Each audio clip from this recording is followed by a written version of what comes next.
The notion that we would just arbitrarily, or because of politics, punish those kids when they didn't do anything wrong themselves, I think would be something that would merit me speaking out. And that was President Obama in his final news conference before he left office in January on what it would take to bring him out and start speaking during the Trump presidency. Well, that condition may be met today as President Trump is expected to announce a non-announcement. A non-announcement. Actually, a distraction. Because that's the thing. It's not really an announcement. It's like a huge news conference that you're all supposed to watch at 11, and then it actually isn't anything that's happening. It could be an announcement. It might be a transgender-like tweet. It's a distraction. Fake news. Anyway, today he may be announcing that he's ending an Obama-era program that allows undocumented immigrants who came to the U.S. as children to stay in this country. Everyone should be shocked right now. Attorney General Jeff Sessions is set to hold a briefing on the program known as DACA at 11 this morning. Two sources tell NBC News that the president's decision to end the program that he's actually not going to end today will come with a 6-month delay.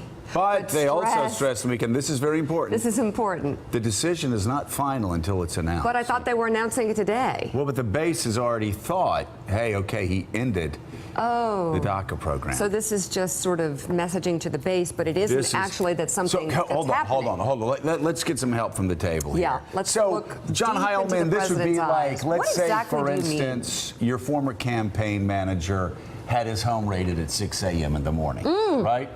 And that transgender. And that was going to be big news. Yeah. So transgender. A couple of hours later, you say, I am now banning all transgender personnel when you're from really serving in the military, to which the Joint Chiefs go, no, we're not. What?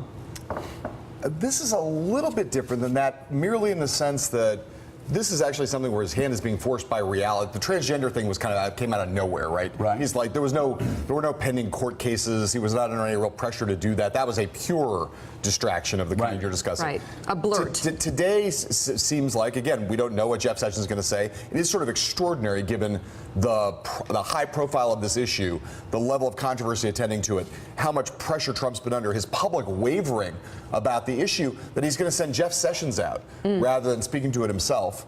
And then he's going to have Jeff Sessions out and not take questions on whatever it is he's going to unveil today. Kind of an amazing but it's not an way unveiling. of approaching it. Well, we'll see. It's 6 months. But Julie, we'll see. But Julie Pace, this is not the ending of the program. This is the president kicking the can down the road for 6 months. This is Donald Trump. I think it was Maggie Haberman who correctly said, there's always a lawsuit coming around the corner. There's always like a huge press conference 2 weeks from now. There's always a new bill since he's been president of the United States that we're going to unveil next week. It's like, look over there. It is the James Carville, look at a bird, look at a bird. Oh my God. While something's going on in front of your face. A kindergarten bird. He's not going to get his wall. And so what does he do? He distracts with an announcement that, Julie, could it just well be a non-announcement because this DACA program will not end in 6 months?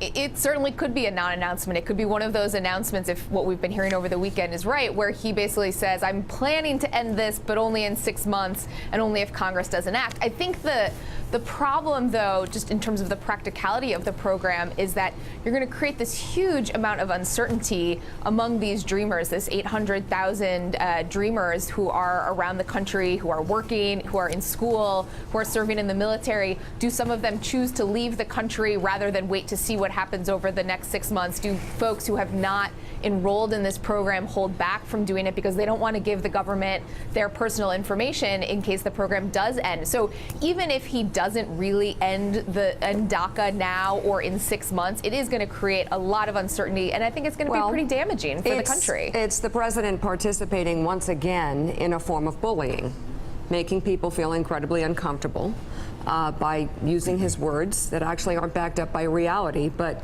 do the trick of bullying people. Well, he's actually politically, he's just playing to his base, just like the transgender ban, doing something that looks like he's taking aggressive action. But in fact, not. All he's doing is, with the transgender ban, passing it on to General Mattis, And with DACA, he's passing it on to Congress. By the way, there are people that say this is so important, it shouldn't be done in an executive order. Congress should step up. And by the way, all the whining on Twitter, my God, members of Congress, stop using Twitter like you don't have a voting card. And if you're in the leadership, no more tweets about dreamers, all right? Put legislation on the floor and pass it. These members of Congress tweet as if they have no power.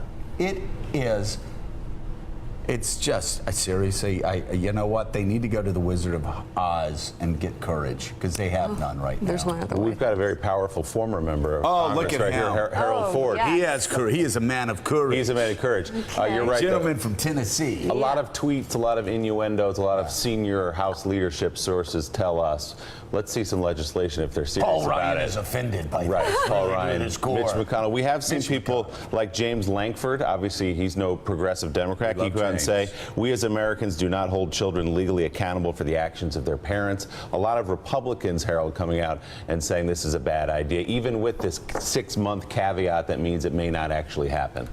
Julie said it well regarding this uncertainty. You have over a dozen states that are filing lawsuits. It's unclear.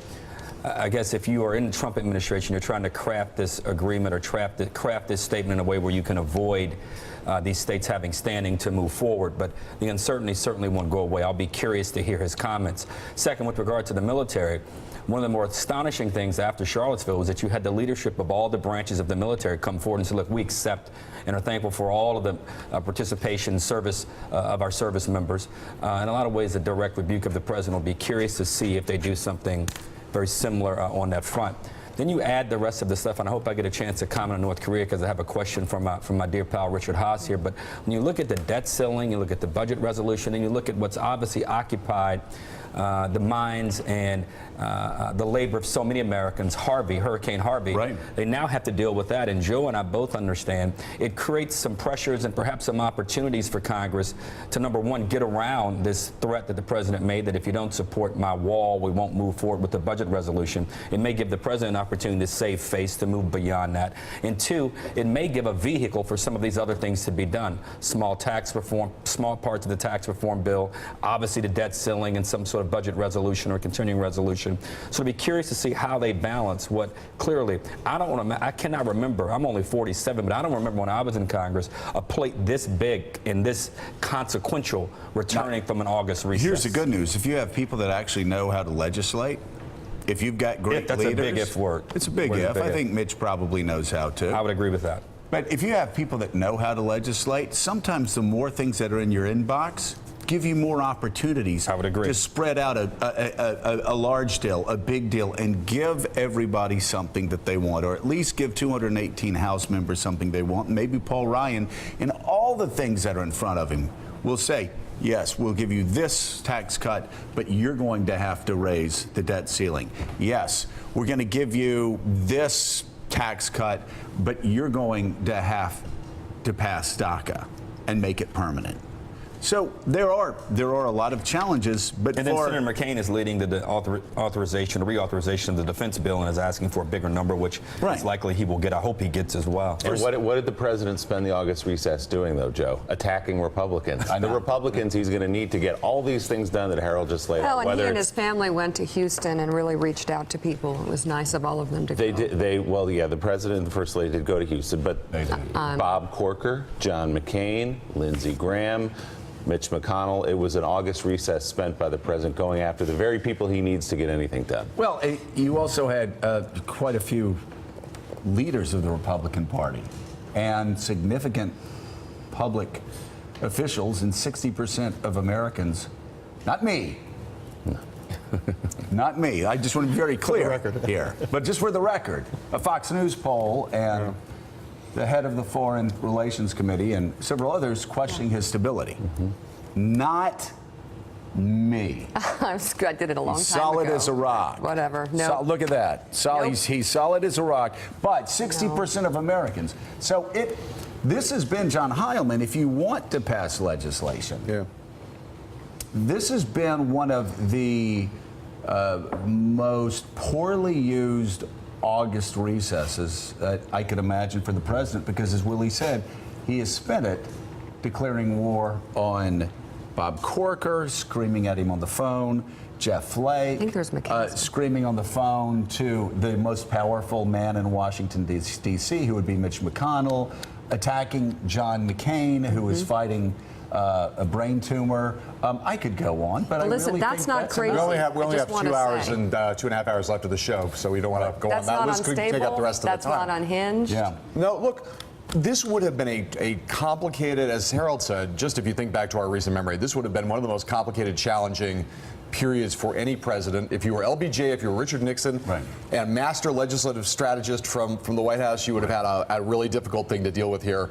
Donald Trump is now going to be having to multitask in a way he's never been had to take on in his whole career in the time that he's been alive on planet Earth. So if you think about the way he set the table for that period, he raised the degree of difficulty for someone who has not exhibited much skill in this area so far, rather than lowering the degree of difficulty. So we'll see how it turns out. You know, the best thing he could do, Mika, and I'm serious, is over the next month, if he wants things done on Capitol Hill, and I know Mitch McConnell and Paul Ryan would agree with me, is go down to Houston and just do relief work for a month, have his phone taken away, and stay out of Washington, D.C., and come back to sign the bills. Because he actually makes Mitch McConnell and Paul Ryan and the Republicans in the House and the Senate, he makes their jobs much more difficult. If I'm Lisa Murkowski and I'm insulted by, and threatened, that's a no vote.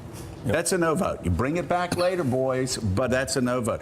If I'm Jeff Flake, I'm just looking for a chance to elbow this guy. And yeah, okay, if I lose my primary, that's fine. I'm running against him in 2020. Jeff Flake's already said the way he's acting shows that he's going to have a challenge in 2020.